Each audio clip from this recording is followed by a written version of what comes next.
Hello, Nathaniel Gavronsky here, and I'm in Gonzales, Texas. This is a really interesting little town and has a very, very specific point in history. See, throughout human history, there's always this point on where that you can't turn back. There's a point of no return. With Julius Caesar, once you crossed the mountains into Italy, he had famous was known as saying the die is cast, meaning there was a point of no return. When you get to Bunker Hill, during the American Revolution, it is point, past no return. Like this is going to happen. The critical mass of events has came to a specific focal point to which there is no return. Leading up to this period, you had the Santa Anna becoming president of Mexico and removing the Constitution of 1824, which was a federal system. And he created the Rule of Seven, which basically made him a centralized dictator. That caused all of Mexico almost to revolt against him. Texas was no different. Even though, with the Federalist Constitution, many Texians were actually happy with the way things were. But this had changed things. And in 35, when these laws were implemented, it was time to try to either negotiate, and as they say, war is just diplomacy through other means. So the native tribes around here were known for attacking a lot of these communities, and the garrison at the Alamo Company had lent the people of Gonzales a cannon. Now, this cannon was supposed to be used to, fend off Indians and make them, not try to attack the community. Well, because of the revolts, Santa Anna told everyone to go collect all the weapons, bring all the weapons in. The Alamo Company was ordered to come to Gonzales from San Antonio and retrieve the cannon. Well, things did not go as planned, as you could probably imagine. Because, see, for them, that was not only their only defense against the natives, but for them, it was also their defense against oppression, tyranny, and dictatorship. And they weren't about to have any of those. And so when the Alamo Company comes here, they're actually sympathetic to the people of Gonzales. The leader of the Alamo Company is even, I really am kind of supportive of you guys. I was at the federal system too. And the people of Gonzales trying to get him to change sides to join him. And the Alamo Company, it was questionable if the Alamo Company could actually join the side of the Texians. But his duty bound him to return back to the Alamo and wait for their orders. But here's the thing. He really did want to get this cannon. He was kind of scared to go back and not retrieve it. He came one last time to this very spot, this exact spot, and he said, guys, I really need that cannon. It's kind of a thing. They are the army, the Mexican army, the Alamo Company is actually over here in formations, and you have the Gonzales militia over here in formation, and they're kind of like they're doing this little bit of a dance on what's going to happen. Okay. The leaders of both armies come in and they have a discussion about what they're going to do. The Alamo Company says we really need the cannon, and the old 18, which is the defenders of the area, they're like, it's not going to happen.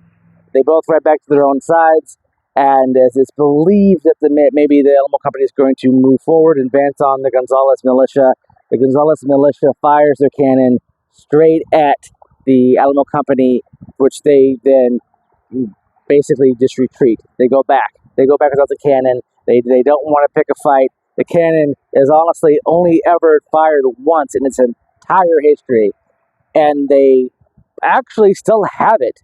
Oddly enough, the cannon was actually on the way to the Battle of the second Battle of the Alamo, because we forget the first Battle of the Alamo was when they were having General Costa, which was Santa Anna's brother-in-law, was being sieged there by the Texians. Were actually sieging the Alamo and San Antonio, and then because of General Costa's defeat, the Texians took up the place, and then you had the Battle of the Alamo from February 23rd until March 6th, culminating in Remember the Alamo.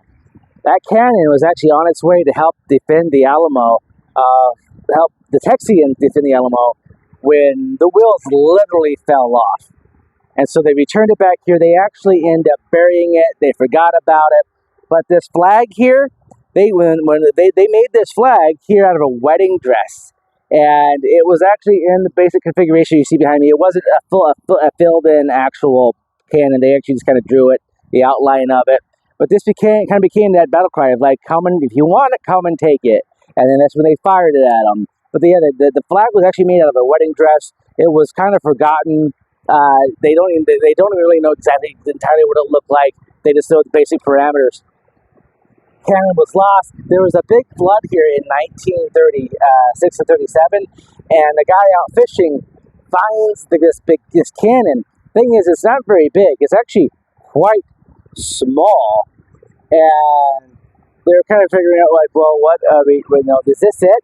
Well, the cannon actually had some patchwork, some work done to it, and they kept record of the cannon that was sent to Gonzales, and they matched that record with the repair work done to it during the time, and so they were able to verify this was the actual cannon from the Gonzales standoff here in October of 35. And it's actually on display in the middle of town in a museum. They also have a replica of what they thought the cannon looked like, which was actually made, just shortly before they found the original one. And they're both stationed in the same museum. Both of them, oddly enough, have only ever been fired once. The replica was actually fired in commemoration of the centennial of Texas, and then put in the museum. And then the original one, there's only one documentation of it ever being fired ever once, and that was here at the Battle of Gonzales, which was mostly just a standoff, why the Alamo Company decided they weren't going to pick fights. But this is the beginning. Once that cannon is shot and fired at the Alamo Company, that makes General Cross move up from near the Houston area to try to put down this rebellion of the Texians. That's what leads to the Texian siege of the Alamo, and leads for Santa Anna to come back up for revenge.